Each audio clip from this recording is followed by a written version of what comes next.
नमस्कार, आप देख रहे न्यूज 18। मैं हूं आपके साथ मेनका चौधरी और इस बुलेटिन में पहली खबर सीएम योगी आदित्यनाथ के नोएडा ग्रेटर नोएडा दौरे से जुड़ी हुई। सीएम योगी आदित्यनाथ जेवर पहुंच चुके हैं। जेवर एयरपोर्ट जहां पर निर्माण हो रहा है, सीएम योगी जेवर एयरपोर्ट का जायजा ले रहे हैं। सांसद महेश शर्मा, जेवर विधायक धीरेन्द्र सिंह इस वक्त सीएम योगी आदित्यनाथ के साथ मौजूद हैं।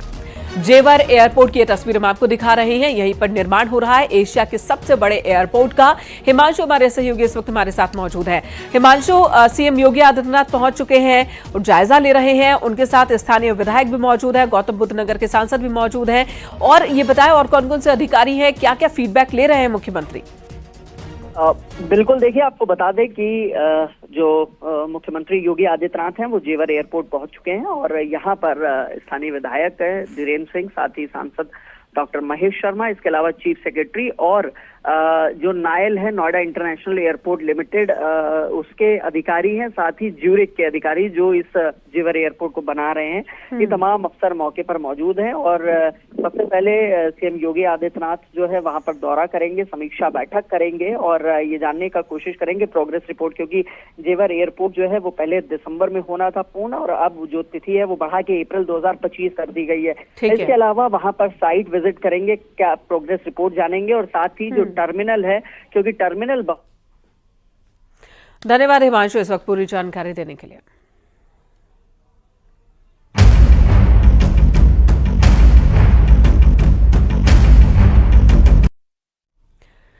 आरक्षण का रण, फंस गए राहुल। विधानसभा चुनाव से ठीक पहले एक बार फिर आरक्षण का जन बाहर आ चुका है। इस बार राहुल गांधी ने अमेरिका में बैठकर आरक्षण को लेकर अपनी प्लानिंग बताई है। राहुल गांधी ने कहा कि कांग्रेस आरक्षण खत्म कर सकती है और इसके लिए एक शर्त है। अब राहुल गांधी के इसी बयान पर कांग्रेस चौतरफा घिर गई है और सवाल मायावती भी उठा रही है। आपको दिखाते हैं एक रिपोर्ट की कैसे राहुल गांधी अपने ही बयान में फंस चुके हैं।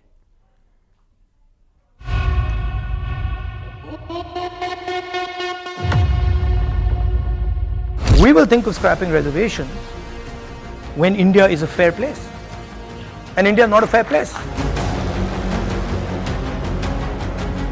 इनकी मंशा थी यूपीए के सरकार के दौरान कि एससी, एसटी, ओबीसी आरक्षण में से काटकर वोट बैंक को दे दिया जाए।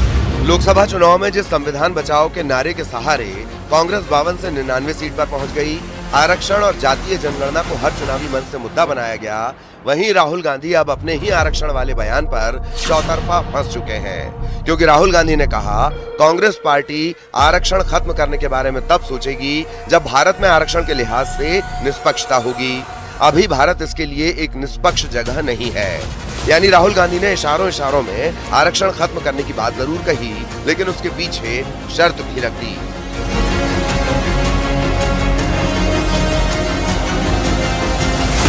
We will think of scrapping reservations when India is a fair place.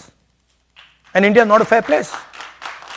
Now, that creates a problem because there are many people who come from the upper caste, right, who say, look, what have we done wrong? Right? Why are we being punished? And so then you think about increasing dramatically the supply of some of these things. You think about decentralizing power. You think about involving many more people in the governance of our country. अब राहुल गांधी के इस बयान पर मायावती ने कांग्रेस को निशाने पर ले लिया। उन्होंने कांग्रेस और राहुल गांधी से सजग रहने की सलाह दी है।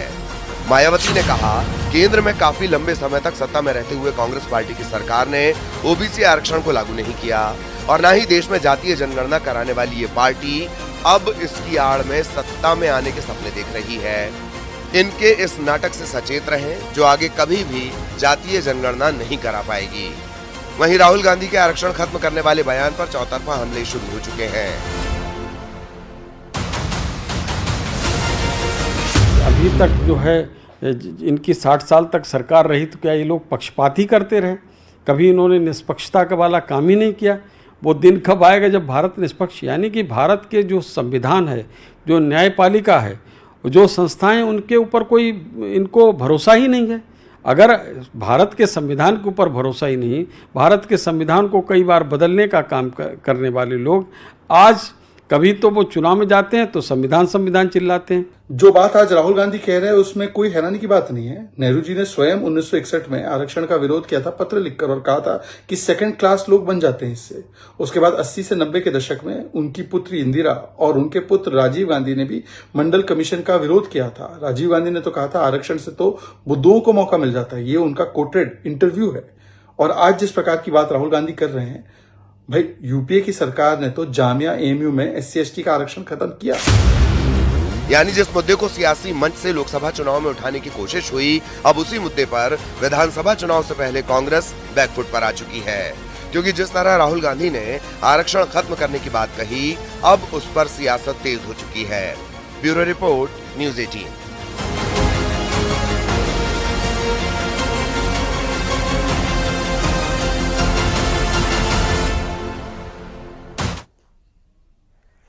अमेरिका में बैठकर राहुल गांधी ने एक के बाद एक कई ऐसे बयान दिए हैं जिस पर वो भारत में घिरते दिख रहे हैं। इसी दौरान उन्होंने चुनाव आयोग पर भी सवाल खड़े किए। राहुल गांधी ने लोकसभा चुनाव का जिक्र करते हुए कहा कि चुनाव आयोग ने चुनावी कार्यक्रम जानबूझकर ऐसे बनाए जिससे नरेंद्र मोदी को चुनावी कैंपेन में सहूलियत मिल सके। आपको ये बयान भी सुनाते हैं। The election commission was doing what they wanted. I mean, the entire campaign was structured so Mr. Modi could, do his thing across the country. States where they were weak were designed differently than states where they were strong. So I don't view it as a free election at all. I view it as a rather controlled election. और BJP ने राहुल गांधी के इस बयान पर हमला बोला है। BJP ने कहा कि राहुल गांधी जब तेलंगाना में चुनाव जीतते हैं तो चुनाव आयोग सही हो जाता है, और जब वो लोकसभा चुनाव हार जाते हैं तो चुनाव निष्पक्ष नहीं होता। ऐसे नेता हैं जो कुंठाग्रस्त हैं, लगातार तीसरी बार पराजय के कारण उनके मन में अंध बीजेपी संघ और मोदी विरोध बैठ गया है, और वो विरोध करते करते देश के ही विरोध करने लगे। देश के बाहर कांग्रेस और बीजेपी नहीं होती, देश के अंदर हम मुद्दों पे लड़ सकते हैं, लेकिन देश के बाहर केवल भारत होता है। हम 100 और 5 अलग नहीं होते, 105 होते हैं। जब विदेश जाते थे तो कहते थे एक देश एक नेता। ये भी अपनी दादी से पूछ ले। और मैं बार बार कहता हूं कि इनको गाली देना इन्होंने अपना कर्म मान लिया है, राजनीति की संस्कृति मान ली है, और मर्यादा तोड़ना ये अपनी संस्कृति मान ली है। अब तो मुझे भी लगता है कि मर्यादा तोड़ करके ही इनके ऊपर बोलना पड़ेगा।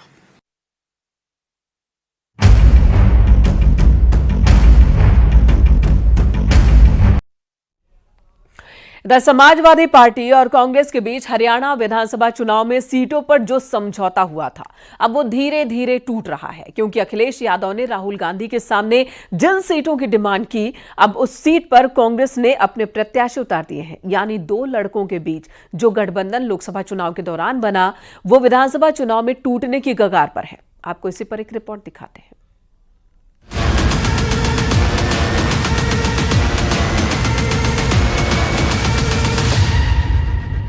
2 लड़कों की जोड़ी जिस कॉन्फिडेंस के साथ चुनावी राज्यों में साथ साथ लड़ने का वादा कर रही थी, अखिलेश यादव जिस त्याग और बलिदान की बात कर रहे थे, वो अपने ही बुने जाल में पूरी तरह से फंस चुके हैं।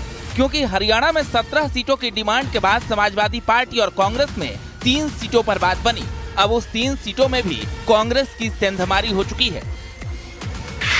कांग्रेस की तरफ से एसपी को 3 सीटों का वादा था। हरियाणा की जुलाना सीट एसपी को देने का भरोसा मिला था, लेकिन कांग्रेस ने जुलाना सीट पर प्रत्याशी उतार दिए। यानी कांग्रेस के इस दाव से अब समाजवादी पार्टी में तनाव है, जिसके बाद कांग्रेस को अल्टीमेटम दिया जा रहा है। कांग्रेस पार्टी की तरफ से जो हरियाणा में जुलाना की सीट समाजवादी पार्टी को देने के बारे में कांग्रेस की तरफ से हमारे राष्ट्रीय अध्यक्ष जी को व्हाट्सएप मैसेज भेजकर सूचित किया गया था, लेकिन उसके बाद कांग्रेस ने वहाँ उम्मीदवार घोषित कर दिया। ये अच्छा तरीका नहीं है। हम ये कहना चाहते हैं कि हमने जो 3 सीटों की बात कांग्रेस के सामने रखी हुई है, अगर इस बारे में कोई पॉजिटिव रिप्लाई आज शाम तक नहीं आता है तो इसका खामियाजा कांग्रेस पार्टी को आने वाले चुनावों में भुगतना पड़ेगा। हरियाणा में कांग्रेस और समाजवादी पार्टी के बीच सीटों को लेकर ठन चुकी है, क्योंकि हरियाणा में ना तो अखिलेश की डिमांड को राहुल गांधी ने सीरियस लिया और ना ही जुलाना सीट समाजवादी पार्टी के लिए छोड़ी, जिस पर बीजेपी ने कहा कांग्रेस ने एसपी की हैसियत बता दी। समाजवादी पार्टी और अखिलेश यादव का कांग्रेस के द्वारा अपमान कोई नई बात नहीं है। मध्य प्रदेश के चुनाव में सबको ध्यान में होगा कि कमलनाथ ने सार्वजनिक रूप से पूछा था कि अखिलेश कौन है।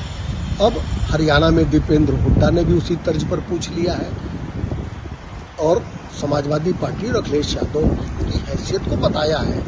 लेकिन उत्तर प्रदेश की जनता, देश की जनता को पता है कि अखिलेश यादव घुटने टेककर कांग्रेस के साथ समझौता करते आए हैं। ऐसा कुछ नहीं है, आपस की बातचीत है जो हो रही है। मैं बार बार इस चीज़ को कहता हूं कि सीटों पर निर्णय लेना 2 दलों के बीच में कि कौन लड़ेगा, ये थोड़ा मुश्किल काम है। जनवरी फरवरी में यही बात उत्तर प्रदेश को भी लेकर हो रही थी कि वो गठबंधन नहीं हो पाएगा, सीटें तय नहीं हो पा रही थी, लेकिन अंत में बातचीत से बहुत अमेकेबली सीटें तय हुई, हम मिलकर चुनाव लड़े और चुनाव जीते। तो मुझे पूरा विश्वास है कि नेतृत्व इस मसले पर बात करके इस मसले को सुलझा देगा। दरअसल समाजवादी पार्टी और कांग्रेस में गठबंधन टूटने की खबरों के बीच अखिलेश यादव ने त्याग और बलिदान की बात कही थी। उन्होंने कहा था, हरियाणा में इंडिया गठबंधन एकजुट है, हरियाणा में बात सीट की नहीं जीत की है। वक्त राजनीतिक संभावना तलाशने का नहीं, ये वक्त बल्कि त्याग और बलिदान का है। परमार्थ मार्ग पर स्वार्थ के लिए कोई जगह नहीं। यानी अखिलेश यादव अब अपने ही बयान में पूरी तरह से घिर चुके हैं, क्योंकि अगर हरियाणा में कांग्रेस और समाजवादी पार्टी के बीच गठबंधन टूटा तो अखिलेश का स्वार्थ संदेश उन्हीं पर लागू हो जाएगा। और अगर अखिलेश यादव 17 के बाद 3 और फिर 2 सीटों पर कंप्रोमाइज कर लिए तो फिर कांग्रेस का प्रेशर यूपी उपचुनाव में भी देखने को मिल सकता है। यानी 2 लड़कों की जोड़ी में नुकसान अखिलेश यादव का होना अब तय है। Bureau report, news 18।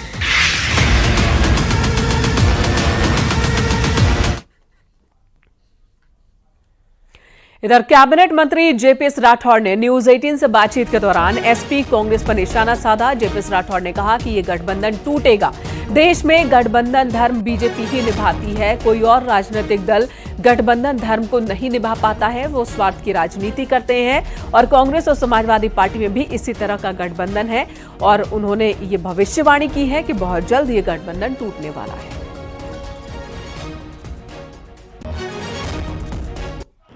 ये काट की हांडी एक बार चल गई, अब बार बार नहीं चलेगी। ये गठबंधन यहाँ by chance Bharatiya Janata party के एक तरीके से भय के कारण ये सब इकट्ठे हो गए थे, लेकिन आगे आने वाले समय में फिर गठबंधन खंड खंड होकर अलग अलग जाएगा।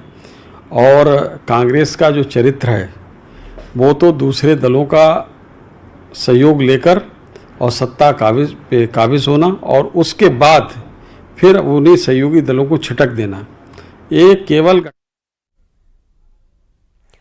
इधर सीएम योगी आदित्यनाथ ने बिना नाम लिए ही अखिलेश यादव पर निशाना साधा। सीएम योगी ने कहा कि अच्छा न करने वालों को बुरा ही लगेगा। सीएम योगी ने कहा कि जब एसपी की सरकार थी तब क्या करते थे वो, भर्ती की प्रक्रिया को कोर्ट को रोकना पड़ा था। सीएम योगी ने कहा कि एसपी की नीति नीयत कुछ भी अच्छी नहीं थी।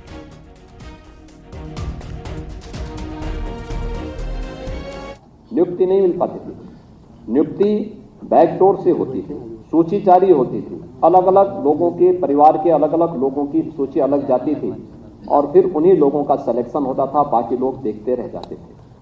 स्वाभाविक रूप से जिन लोगों ने कभी अच्छा किया ही नहीं, तो जब अच्छा होगा तो उनको बुरा तो लगेगा ही, क्योंकि वो एक्सपोज हो रहे हैं और इसलिए दुष्प्रचार का भी सहारा लेते हैं, दुष्प्रचार का भी सहारा लेते हैं। तमाम दुष्प्रचार करेंगे, तमाम प्रकार के अनर्गल प्रलाप करेंगे। उनसे ही पूछा जाना चाहिए जब उनकी सरकारें थी तब क्या कर रहे थे। क्यों नहीं भर्ती की प्रक्रिया पारदर्शी तरीके से संपन्न हो पा रही थी और क्यों बार बार न्यायपालिका को इन भर्ती की प्रक्रियाओं को रोकना पड़ा था। ये 2017 के पहले क्यों नहीं मिल पाई? कारण था 2017 के पहले न सरकार की भर्ती की कोई नीति थी, न नीयत अच्छी थी, भ्रष्टाचार और अनावश्यक रूप से घूसखोरी उनकी पहचान बन चुकी थी। आज उससे प्रदेश को मुक्त किया गया है, सख्ती से ऐसे तत्वों के खिलाफ लगाम कसी गई है। तो स्वाभाविक रूप से जब गिरोह का कोई व्यक्ति परेशान होगा तो गिरोह के सरगना को तो परेशान होना स्वाभाविक है, और वो परेशान होंगे तो कुछ न कुछ तो बोलेंगे। भाई आप, हमने देखा बड़े बड़े डकैत और अपराधी जब पकड़े जाते हैं वो कभी नहीं कहता साहब मैं इसमें दोषी हूं। वो अभी अंतिम दम तक, जब तक उसको प्रमाण नहीं दिखा दिया जाता है कि देखो भाई तुमने ये कृत्य किया, वो कहता साहब मैंने नहीं किया है। फिर उसको फुटेज दिखाए जाते हैं, अरे देखो ये सब क्या है, कहता हाँ साहब गलती हो गई। तो यही कहते हैं, ये वही लोग हैं जो गलती करते हैं स्वीकार नहीं करेंगे, लेकिन इनको इनके फुटेज दिखाने पड़ते हैं, बताने पड़ते हैं, और फिर इनको एहसास कराना पड़ता है तुमने गलती की है और इसलिए प्रदेश की जनता बार बार तुम्हें ठुकरा रही है।